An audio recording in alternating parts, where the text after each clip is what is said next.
Victoria has a problem. Well, it has many, but for some reason people are walking around with machetes and attacking others. And in a typical style that we've come to expect, the Victorian government has decided the solution is simple. Ban the machete altogether. Every last one of them. Farmers, campers, prospectors and gardeners, congratulations, you're now in the same category as gang members brawling in a shopping centre food court. From September the 1st in 2025, it becomes illegal to own, use, carry, transport, buy or sell a machete in Victoria. The penalty? Up to 2 years in prison or a $47,000 fine. That's right, the same government that trusts you with chainsaws, axes, firearms if you've got a license, and the occasional nail gun, has decided that a 2-foot strip of sharpened steel is just too much responsibility for the average Victorian. And don't worry, they're helping us out. To keep you safe, they've spent $13 million on 40 big blue bins where you can surrender your machetes during the amnesty. That's about $325,000 per bin, the world's most expensive rubbish bin, designed not for litter, but for the humble bush knife. The kind of tool people have been using for generations to clear scrub, hack through blackberries, or split firewood. The ban seems poised to ensnare ordinary people far more readily than the knife-wielding criminals it's supposed to target. But let's cut through the absurdity, pun very much intended, and take a closer look at what this law really means, who it actually affects, and whether it's going to stop the people it's supposedly targeting. The $13 million bin solution. It sounds like the setup to a satirical novel.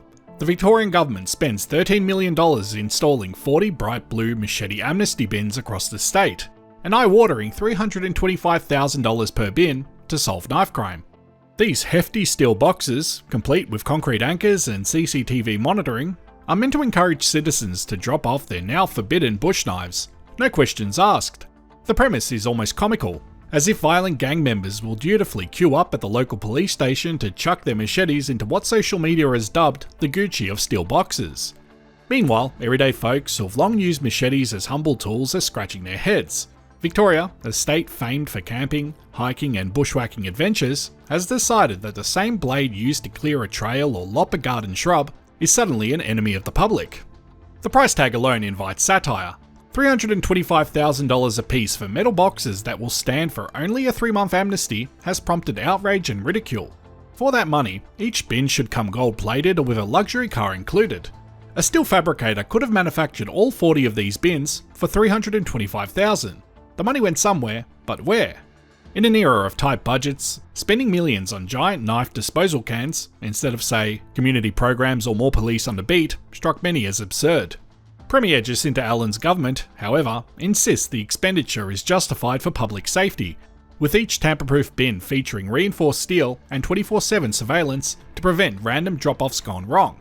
Expensive? Yes, but necessary, they argue, to get deadly blades off the streets in a splashy, highly visible way. Aware that machetes aren't only wielded by street thugs, the government did include exemptions, albeit narrowly defined ones. Agricultural workers who use them as part of their job are explicitly exempted. There are also carve-outs for traditional, historical or cultural uses. In practice, this covers museum displays, historical reenactors, certain indigenous cultural practices and the like. If you already have a valid exemption for swords or daggers, say you're a registered collector or a member of a medieval reenactment society, that will extend to machetes as well. But here's the catch. Campers, bushwalkers, hunters, gardeners, prospectors, none of those recreational uses are automatically exempt. The everyday Victorian who feels they have a legitimate reason to keep a machete must now go cap in hand to the authorities. Specifically, they can apply for a Chief Commissioner of Police approval, essentially a special permit, by outlining their reasons in an application. Each permit costs a fee, big surprise there, and is granted case by case, and if approved, lasts 3 years.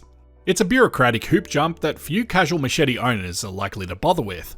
How many weekend campers will file paperwork, pay a fee, and await police judgment, just to keep their brush-clearing knife in their 4-wheel drive kit?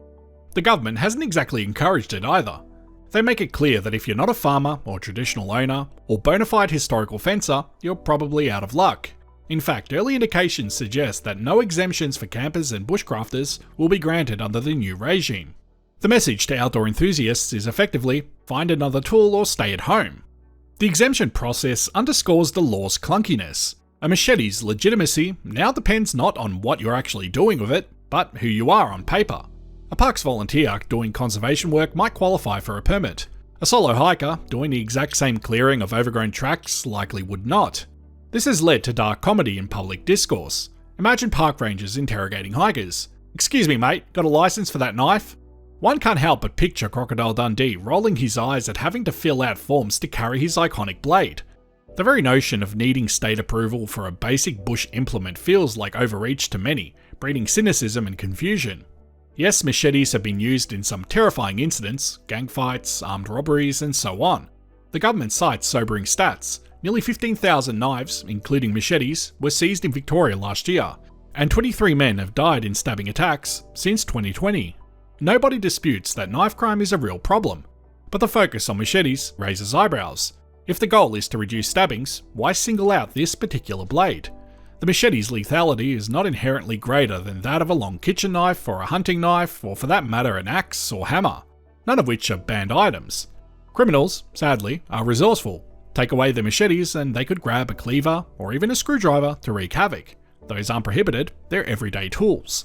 Victoria's approach now makes owning a machete harder than owning a gun in some ways. A law-abiding shooter can obtain a firearm license in Australia through a structured process for accepted purposes like sport shooting or pest control, and then legally keep a rifle locked in their safe. But a law-abiding camper in Victoria cannot as easily keep a machete for cutting wood. That's outright illegal without a special exemption. Of course, firearms are tightly regulated nationwide due to their extreme lethality, yet a comparison isn't lost on critics. If we trust citizens to handle chainsaws, axes, kitchen knives, even firearms with permits, isn't it a bit absurd to tell them a 2-foot bush knife is beyond their responsibility? Other Australian states, notably, have not felt the need to ban machetes outright.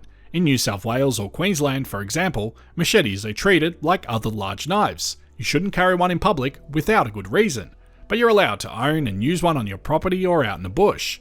Victoria is breaking new ground with this blanket prohibition, the first of its kind in Australia. It invites a contrast. Are Victorian citizens uniquely untrustworthy with large knives, or is this ban more about political optics than public safety? Police and government spokespersons insist the move will save lives and prevent violent crime, pointing to those scary seizure numbers and youth gang incidents. These knives destroy lives, so we're taking them off the streets, Premier Allen proclaimed. No doubt that makes for a strong soundbite. But to skeptics, it's a classic case of doing something highly visible about crime rather than something truly effective. After all, a determined offender can substitute any number of weapons, whereas a farmer or camper can't so easily substitute the utility of a machete on the job or in the wild. And so Victoria now faces a peculiar experiment. Come September 1st, 2025, thousands of ordinary people will technically become potential criminals overnight unless they've disposed of their machetes or navigated the exemption maze. The government has provided a 3-month amnesty period, from September the 1st to November the 30th, where folks can hand in their machetes without penalty. No doubt some shed clearing will occur, old machetes unearthed and dropped off, as much out of confusion or caution as obedience. The real bad actors, however, are unlikely to be queuing at the bin. The law's unintended consequence could be that post-amnesty, it's the harmless users who get caught in a dragnet. Imagine a scenario in 2026. A gold prospector driving home from the high country gets pulled over for a random traffic stop and ends up charged because an old machete is found in his truck from last weekend's camping. It's not far-fetched. Without ill intent, he's now facing the same criminal sanction as a thug brandishing a knife in a street brawl. There's also a rich irony in how selective this crackdown is. Victoria's streets are grappling with plenty of issues: youth unemployment, an actual gun trafficking problem, a worsening housing crisis, yet we now have $13 million worth of high security bins as a centrepiece of the government's crime policy. The practical efficacy of this approach is in serious doubt, and that's where the satire creeps in. Are we any safer when a machete used for clearing blackberries is banned, while a long kitchen knife from Kmart remains perfectly legal to purchase and carry in your car? Just say it's for a picnic. Will a gang member inclined to violence really reconsider their life choices because the specific shape of the knife they favour is now illegal? I suspect not. The theatre of the ban is clear. It's a government that's keen to be seen doing something. It's a public relations campaign in blue metal boxes shouting, "We're tough on crime." The reality on the ground will unfold in due course. As we watch how this grand experiment plays out, one thing's for sure: the line between satire and reality in Victoria has never been thinner or sharper. Thanks for watching. Before I end this video, I'd like to give a big shout out to my Patreon and YouTube members. Thank you so much to everyone that helps to support this channel.